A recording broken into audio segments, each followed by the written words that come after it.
un joueur, 30 millions de dollars par saison. Une équipe qui veut absolument le recruter et de l'autre, une équipe qui veut bien le laisser partir. Les deux sont d'accord, le joueur est d'accord et pourtant, selon la ligue dans laquelle tu te trouves, ce transfert pourrait se faire en 10 minutes comme rester bloqué à tout jamais. Parce que dans l'une des 4 grandes ligues de sport nord-américains, ce transfert est purement et simplement impossible. Et c'est peut-être pas celle que tu crois. Alors dans cette vidéo, le principe est simple. Je vais reprendre ce joueur fictif qui vaut 30 millions en contrat et je vais le faire passer dans chacune des 4 ligues américaines pour analyser le processus des échanges dans cette ligue-là. Et avant d'aller plus loin, j'aimerais juste clarifier 2 mots de vocabulaire qui me semblent importants pour la compréhension de la vidéo. Alors déjà, un choix de draft. Alors pour beaucoup, vous savez ce que c'est.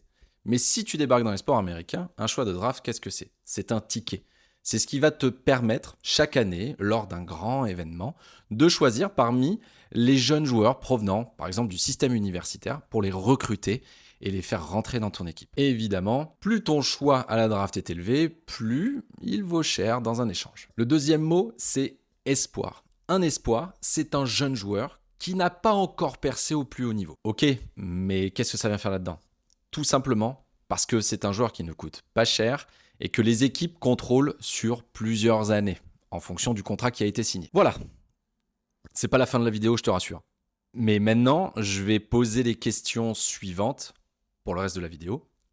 Qu'est-ce qu'il faut pour déplacer ce fameux joueur à 30 millions par an? Et à chaque fois, il y aura la règle, le mur qui pourrait empêcher ça, mais aussi qu'est-ce que les dirigeants ont trouvé comme parade pour que ça se fasse. Et je vais donc commencer par la ligue où clairement c'est le plus simple. Et là où c'est le plus simple, c'est en MLB, c'est au baseball. La règle, elle est très claire et très simple. Une équipe veut ton joueur à 30 millions, elle le prend et avec le salaire.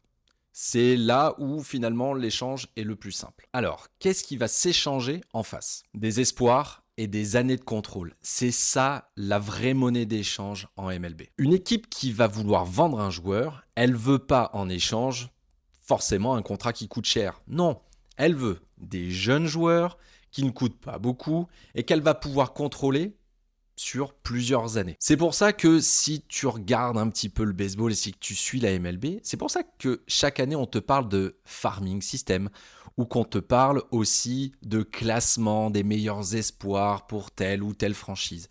C'est parce que ce sont véritablement la monnaie d'échange dans les trades de MLB. Et la deuxième particularité, c'est que dans cette ligue, tu ne peux pas mettre dans la balance des choix de draft. C'est purement et simplement impossible. Alors, pas tous les choix, oui, il y a une exception, c'est ceux qu'on appelle de la competitive balance, qui peuvent être mis dans la balance lors d'un échange. Mais c'est vraiment les seuls. Sinon, c'est interdit. Bon, les échanges en MLB, ça a l'air d'être quand même plutôt facile. Pourtant, il y a quand même quelque chose qui pourrait les empêcher.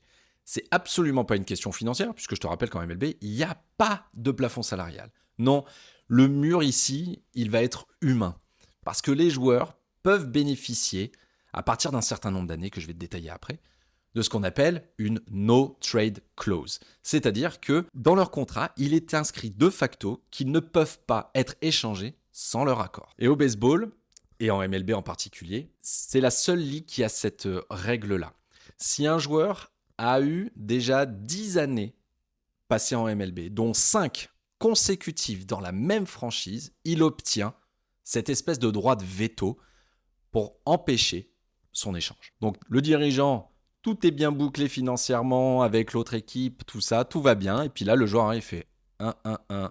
Non, je suis pas d'accord. Alors, est-ce qu'il y a des moyens, des portes de sortie ? Oui, il y en a 2 et c'est plutôt créatif en MLB. La première, c'est que le vendeur peut joindre de l'argent pour se débarrasser du contrat. Littéralement, tu payes pour ne plus avoir ton joueur. Et le deuxième, c'est ce qu'on appelle le joueur à nommer plus tard. Le principe, c'est que les 2 équipes vont conclure un échange sans savoir, à l'instant T, quel joueur sera envoyé en échange. Elles ont 6 mois pour le désigner. J'avoue, ça paraît mais complètement absurde. Mais finalement, c'est plutôt malin, parce que ça te permet de ne pas te fermer et de ne pas faire échouer l'échange.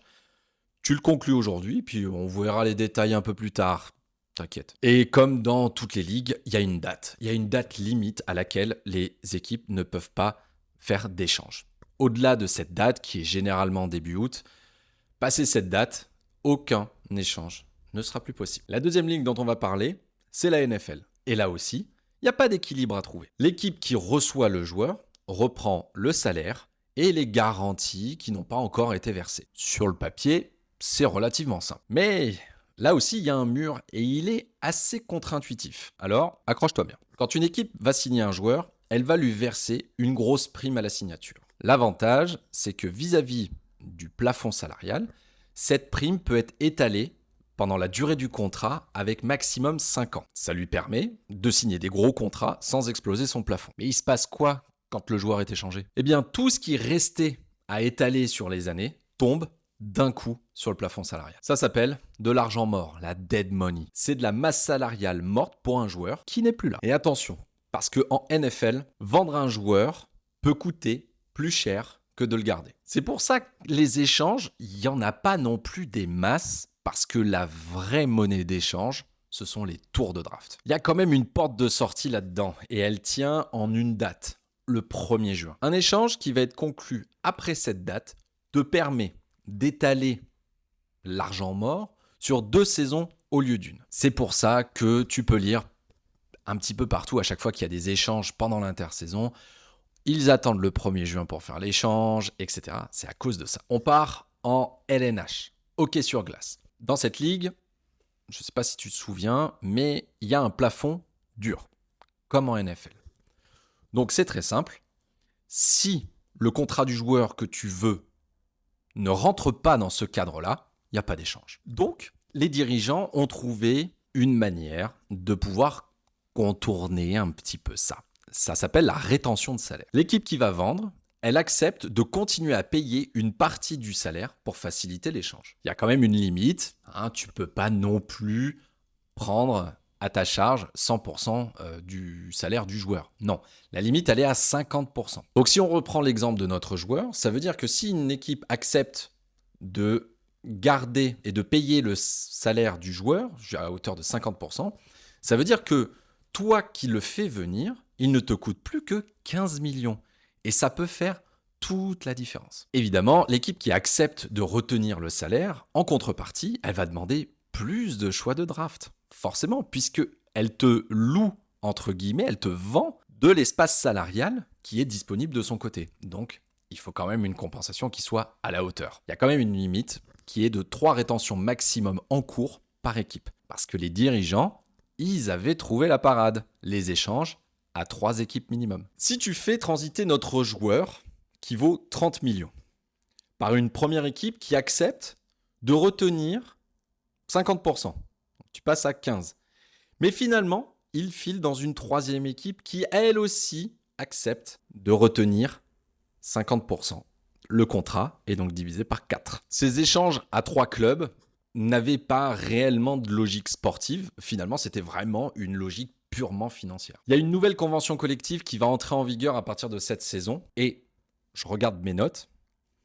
Elle va interdire désormais qu'il y ait une seconde rétention sur le même contrat dans un délai de 75 jours de saison régulière. En gros, les chaînes de rétention comme ça, c'est purement et simplement terminé. Et comme au baseball, le joueur a son mot à dire. Clause de non-échange, clause de non-mouvement. Le hockey, c'est peut-être là où les clauses bloquent le plus facilement les échanges entre les équipes. Et je te l'ai dit dans l'introduction, la ligue où c'est le plus compliqué, c'est peut-être pas celle à laquelle tu pensais. Parce que là, on attaque la ligue où c'est probablement le plus compliqué. Oui, c'est la NBA, même si ça peut te paraître complètement fou. Parce qu'il y a plein de règles, il y a les aprons, il y a plein de choses qui font que ça devient vraiment un casse-tête, vraiment, c'est vraiment casse-tête pour pouvoir conclure un échange. En NBA, une équipe qui dépasse le plafond salarial, et de toi à moi, on sait tous que l'intégralité des équipes le dépassent, elles ne peuvent pas absorber n'importe quel contrat de n'importe quelle manière à l'image de la NFL ou de la MLB. Non, elles doivent forcément en renvoyer pour équilibrer les choses. Pour un gros contrat, par exemple, elle peut récupérer jusqu'à 125% du montant qu'elle envoie. Reprenons l'exemple de notre joueur qui vaut 30 millions. Tu le veux? Eh bien, au minimum, avec cette règle, il faut que tu sortes 24 millions de contrats. Les échanges au basket, finalement, c'est une équation mathématique. Et il y a des contraintes. Et ces contraintes, elles augmentent par palier. En gros, plus une équipe va dépenser, plus cette fourchette, elle se resserre. Jusqu'à ce que tu arrives au deuxième palier, où là, c'est au dollar près. Un joueur pour un joueur du même salaire. Parce que le coup de massue, il intervient à ce moment-là. Quand tu as dépassé le deuxième apron, tu ne peux plus combiner plusieurs joueurs pour pouvoir en acquérir un autre. Donc, réécoute bien cette phrase parce que c'est ce qui explique pourquoi les trois quarts des rumeurs qu'on entend chaque hiver, chaque hiver et même chaque été, ne se concluent presque jamais. Donc, si on reprend un exemple, tu dépasses le deuxième apron, tu veux ce joueur à 30 millions, tu ne peux pas mettre 3 joueurs à 10 millions. C'est interdit. Il faut que tu envoies forcément un joueur avec 30 millions de dollars de salaire. Mais il y a une porte de sortie, tu t'en doutes bien. Et cette porte de sortie, elle porte un nom que tu vas entendre assez régulièrement, c'est la Traded Player Exception. Et pour bien comprendre comment la NBA fonctionne, il faut bien se dire qu'un échange, ce n'est pas quelque chose dont tu as le droit de facto. Non.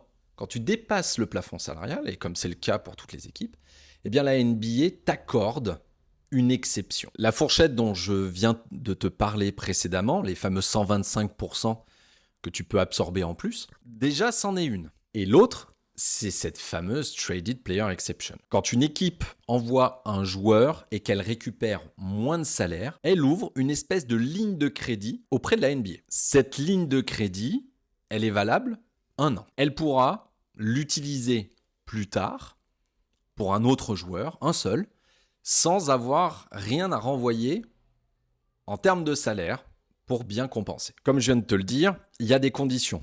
La première, c'est que ça doit être utilisé sur un seul joueur. Et la deuxième, c'est qu'elle ne peut pas l'utiliser pour un agent libre. C'est très utile, mais est-ce que vraiment tout le monde peut le faire ? Bah non, encore une fois, les équipes les plus dépensières, celles qui en auraient réellement besoin, elles ne peuvent pas. Cette ligne de crédit, si tu dépenses déjà beaucoup trop, elle est interdite. Quand je te disais que la NBA, c'était là où c'était vraiment le plus compliqué, c'est que, en fait, ça ne s'arrête pas là. Évidemment, on peut envoyer des choix de draft. Ça, on a le droit. Mais il y a aussi des règles. Tu ne peux pas envoyer 2 premiers tours consécutifs dans un échange. Non, c'est interdit. Et il y a d'autres choses. Quand tu es déjà au-dessus des paliers, tu n'as pas le droit d'envoyer de l'argent pour compenser non plus. Ton choix de premier tour de draft peut être gelé 7 ans plus tard. Ça, c'est si tu restes quand même longtemps au-dessus du deuxième palier. Avec les aprons, avec les sanctions que je viens de te donner, avec tous ces mécanismes pour vraiment complexifier les trades, la ligue essaye de se protéger, encore une fois, des super teams. C'est, je pense, pour moi, vraiment le but affiché, c'est vraiment d'éviter qu'une équipe arrive, par un moyen ou un autre, de créer l'équipe ultime. Bon, j'espère que j'ai été bien complet. J'espère que toutes ces mécaniques qui sont pas forcément évidentes à comprendre, j'avoue, même moi, il y a des trucs, tu regardes à 2 fois en te disant, non, mais c'est pas possible, c'est vraiment trop compliqué, c'est juste un échange, hein, juste ça. C'est vrai qu'on n'est pas habitué, nous, en Europe, au foot, t'envoies 200 millions et puis tu prends un joueur. Basta. Bah non, ça marche pas comme ça dans les sports US. Il y a plein de mécanismes. Les règles sont réécrites de manière constante. Donc, malheureusement pour moi, cette vidéo que je fais aujourd'hui, en juillet 2026, peut être complètement obsolète pour l'une des 4 ligues à la prochaine négociation de la nouvelle convention collective. Mais bon, c'est le jeu. Et la prochaine fois que tu entendras qu'une équipe ne veut pas de tel ou tel joueur, repense à cette vidéo et tu te diras que non, en fait, c'est pas qu'elle ne veut pas, c'est tout simplement qu'elle ne peut pas. J'espère que cette vidéo t'a plu. Pense bien évidemment à t'abonner, à activer les petites notifications pour rien rater. Je parle des sports américains tous les jours. Je décrypte tout ça. En plus, tous les lundis, il y a une newsletter que j'envoie qui s'appelle le Débrief US. Elle est gratuite. Le lien est dans la description de cette vidéo. N'hésitez pas à aller vous abonner aussi sur mes autres réseaux. Et j'espère qu'on se retrouvera très très vite pour une nouvelle vidéo un petit peu explicative, tout ça, de ces mécanismes. En commentaire, s'il y a un sujet comme ça, d'explication qui vous ferait plaisir, mettez-le. Mettez-le. Et je verrai si il y a moyen de s'arranger. À très vite.